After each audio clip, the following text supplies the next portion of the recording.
हो ज्ञानी ज्ञान के दाता, मुनि गुरुवर को करके प्रणाम गाऊं मैं, ध्याऊं मैं सुबह शाम। पुलक सागर एक नाम, पुलक सागर एक नाम। गुरु तुम हो ज्ञानी ज्ञान के दाता, मुनि गुरुवर को करके प्रणाम। आदमी परिवार में रहता है, घर में रहता है, कहा सुनी भी हो जाती है।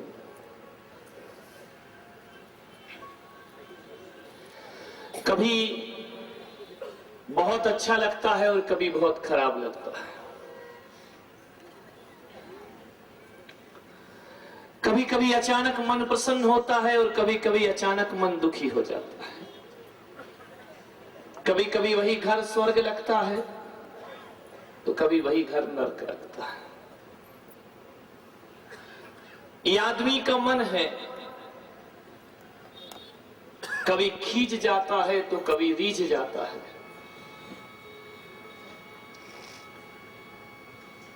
मन उतार चढ़ाव में जीता है। कभी कभी ऐसा लगता है कि वही व्यक्ति है तो मिलकर बड़ा आनंद आता है, और कभी कभी ऐसा होता है कि उसे देख करके गुस्सा भी आ जाता है। आदमी का मन ऐसा ही होता है।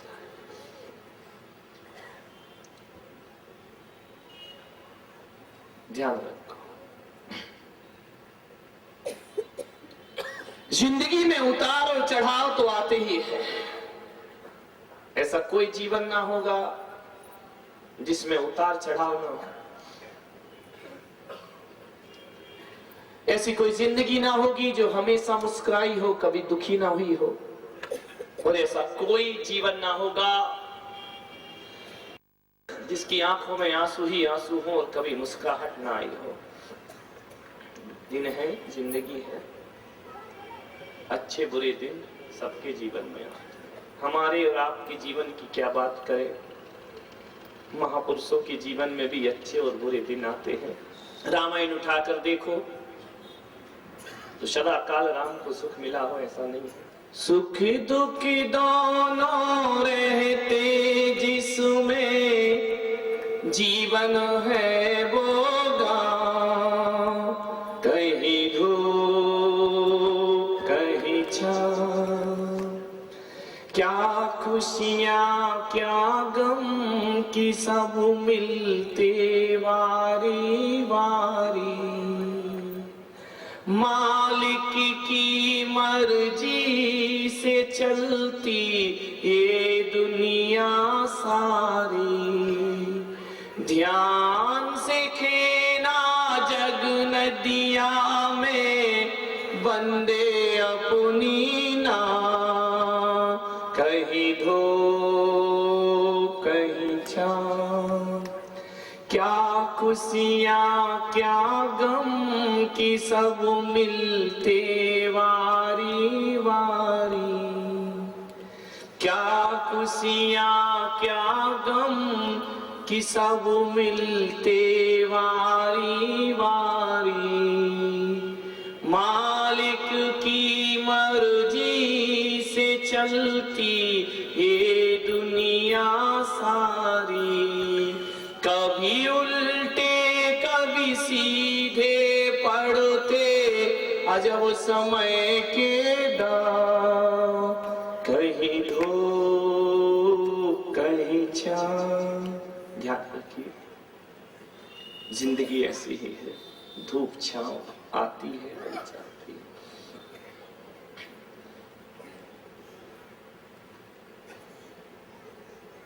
जिंदगी को संभाल करके जियो। एक परिवार में रहते हो, एक घर में रहते हो। आदमी मंदिरों में जाता है और स्वर्ग और नरक के नक्शे टंगे हुए देखता है। वाह रे आदमी, तू तूने स्वर्ग के नक्शे बना लिए, तूने नर्क के नक्शे बना लिए, लेकिन हंसी तो तब आती है जब मकान बनाना हो तो आर्किटेक्ट को ढूंढा जाता है। स्वर्ग नरक के नक्शे खुद बनाता है और मकान का नक्शा नहीं बना पाता है। मंदिरों के बारे में बहुत सोचता है लेकिन मकान के बारे में नहीं सोच पाता है। एक बात हमेशा ध्यान रखना कि आदमी का सिर स्वर्ग की तरफ होता है और पैर नरक की तरफ होते हैं। ऐसी व्यवस्था बनाई गई है कि आदमी जब भी बैठे या खड़ा रहे तो सिर स्वर्ग की तरफ होगा और पैर नरक की तरफ होंगे। इसका मतलब इतना ही है कि यदि आदमी सदाचरण और अच्छाई से जीता है तो यह यात्रा स्वर्गों की भी कर सकता है, और गलत आचरण से जीता है तो धरातल में भी पहुंच सकता है, नरक की यात्रा भी कर सकता है। आदमी यदि सत्कर्म करे, ऊंचाइयों पर चढ़े तो इतना ऊपर उठ सकता है कि चांद तारे भी जहां बहुत नीचे रह जाया करते हैं, और आदमी गिरे तो इतना नीचे गिर सकता है कि पशु की पशुता भी उससे नीचे धरातल पर पहुंच सकती है। ये आपके ऊपर निर्भर है, आपको जीवन कैसा बनाना है, आपको ऊंचाइयों पर चढ़ना है या नीचाई पर जाना है। जिंदगी आपके हाथ में। ध्यान रखना, जिंदगी है अपनी लेकिन होती दूसरों की होकर है। ध्यान रखना, जिंदगी अपनी है और अपनी जिंदगी को अपने तरीके से जियो, और यदि जिंदगी को व्यवस्थित करके जिए तो ध्यान रखना इस दुनिया में कोई दुख नहीं है।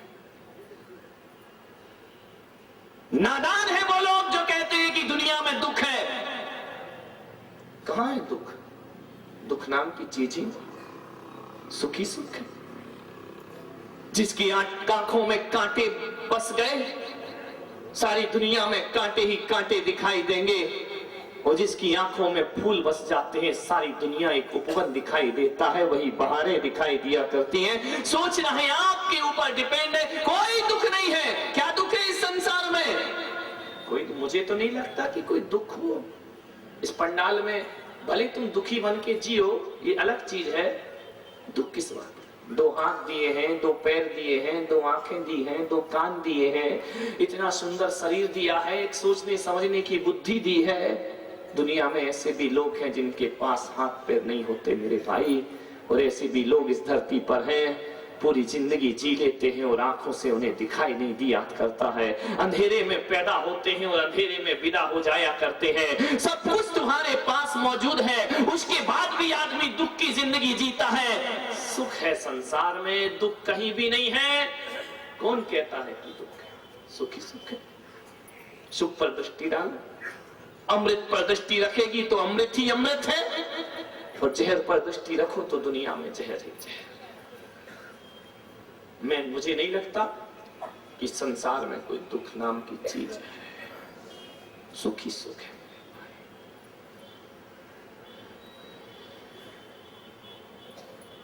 हर एक महान आदमी जो होता है वह नरक को भी स्वर्ग बना देता है, तो निकृष्ट आदमी यदि स्वर्ग भी चला जाए तो उसे नरक में बदल दिया करता है। आपके ऊपर कोई दुख नहीं।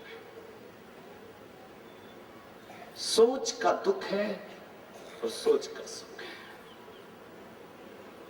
मन के हारे हार है और मन के जीते जीत है। वही संसार दुखी है, वही संसार सुखी है। मैंने तो अपनी जिंदगी में कभी महसूस ही नहीं किया कि कोई दुख मेरे जीवन में है। आनंद है, परमानंद है। क्यों? मुंह लटका कर जिंदगी जीते हो, आनंद से जियो। 84 लाख योनि में भटकने के बाद ये मनुष्य का तन मिला है। इसलिए नहीं मिला है कि उदास उदास जिंदगी जियो, मरे मरे से जियो। दुख इस बात का नहीं है कि लोग मर जाते हैं, दुख इस बात का है कि जिंदा रहकर भी लोग जिंदा नहीं रह पाते हैं। ध्यान रखिए, जिंदगी जिंदा दिली का नाम है। मुर्दा दिल क्या खाक जिया करते हैं। हर परिस्थिति में जो मुस्कुराना जानता है वही स्वर्ग को जीवन जीना। एक बच्चा था, स्कूल गया, टीचर ने पूछा कि स्वर्ग कौन कौन जाना चाहता है। तो मैं भी आपसे पूछूं कि स्वर्ग किस किस को जाना, जरा हाथ उठा ईमानदारी से। नरक जाना, देखो यहां जो होगा वही हो जाएगा। क्योंकि हम तो भगवान के वकील हैं। स्वर्ग किस किस को जाना, जरा हाथ उठाना।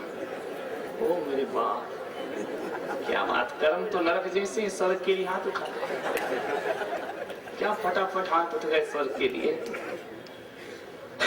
उस टीचर ने भी पूछा कि स्वर्ग किसे जाना है, सारी क्लास के बच्चों ने हाथ उठा दिए। स्वर्ग का नाम आया तो एक हाथ तो छोड़ो, अभी महिलाओं ने 2-2 हाथ उठा दिए। स्वर्ग तो हमको मिलना चाहिए, ध्यान रखना।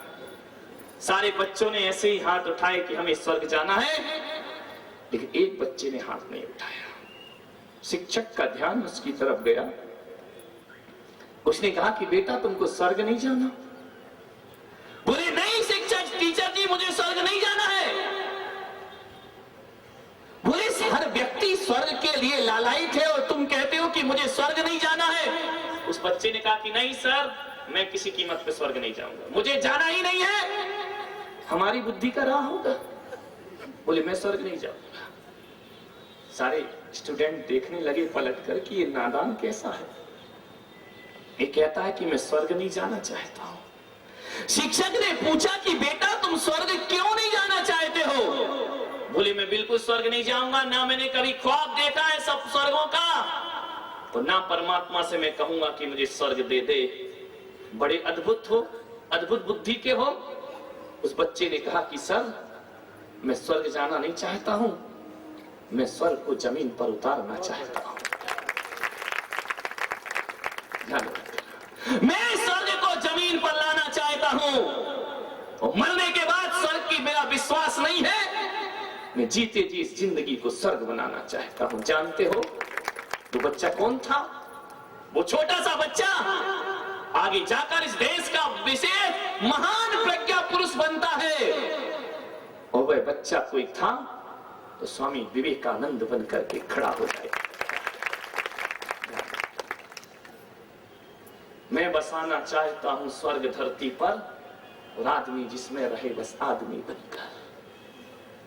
मजहब को छोड़ो, निकालो ये सब बातें कि कौन हिंदू है और कौन मुसलमान है, कौन जैन है और कौन बौद्ध है, कौन दिगंबर है, कौन श्वेतांबर है।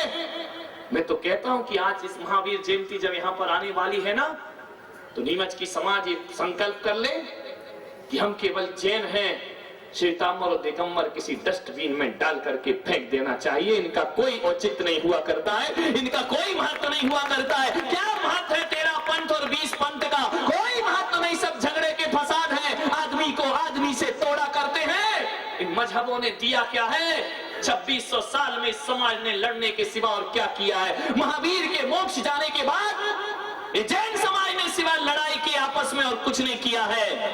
केवल हम बटे हैं, हमारे टुकड़े हुए हैं। महावीर का एक धर्म 4 पंथों में बट गया, और उन पंथों के भी इतने पंथ हो गए कि कुछ गिनती नहीं है। ध्यान रखिए, सिवा बटने के हमने किया क्या है?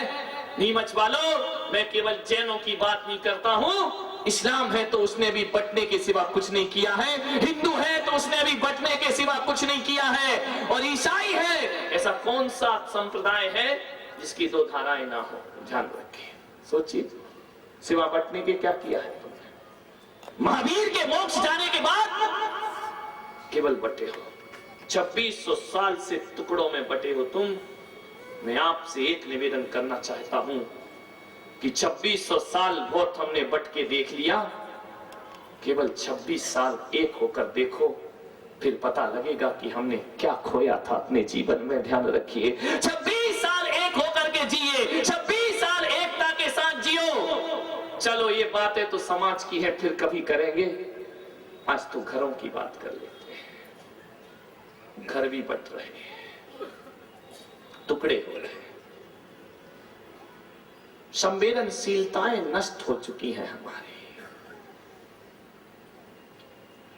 हम इतने दौलत के पीछे भागे, निजी स्वार्थों के पीछे भागे कि संबंधों की हत्याएं हो गई। कैसी संवेदनशीलताएं आदमी की खो गई। पहले का समय वो समय था कि मोहल्ले में यदि गाय मर जाती थी तो संवेदनशील लोगों के घरों में चूल्हे नहीं जलते थे। पहले का वो समय था कि किसी के घर से शहनाई बजी तो हमारा दिल झंकृत हो जाता था। गांव की बेटी विदा होती थी तो लगता था कि अपनी ही बेटी विदा होकर के जा रही है। पहले का दिन वो था कि चींटियों को चौका डाला जाता था। पहले का दिन था वो कि कुंडों में परिंदों को पानी रखा जाता था। ध्यान रखिए, पहले के समय वो थे कि लोग सोचते थे कोई आए तो हम खावे, और अब सोचते हैं ये जावे तो उसके बाद हम खावे। माहौल बदल गया। कहां गई वो संवेदनशीलताएं? कहीं अर्थी निकलती थी, हम संवेदनशील हो जाते थे। क्यों हो गया ये पत्थर दिल इंसान? आज दिल्ली में बम फटता है तो आदमी सोचता है हम सुरक्षित हैं। बंबई में फटता है तो दिल्ली वाले सोचते हैं हम सुरक्षित हैं। ध्यान रखें, संवेदनाएं कहां गई आदमी की? जापान जिस त्रासदियों से गुजर रहा है, पहले का यदि संवेदनशील आदमी होते, सुबह सुबह अखबार पढ़ते हो, चाय की चुस्कियां लेते जाते हो, 10,000 लोग मर गए, वो चाय की प्याली हाथ से नहीं छूटती तुम्हारे। कहां है संवेदनाएं? खत्म हो चुकी है। जैसे ही पढ़ते कि इतने लोग मौत के घाट उतर गए तो चाय की प्याली हाथ से छूट जाना चाहिए थे। पत्थर हो गया ये आदमी।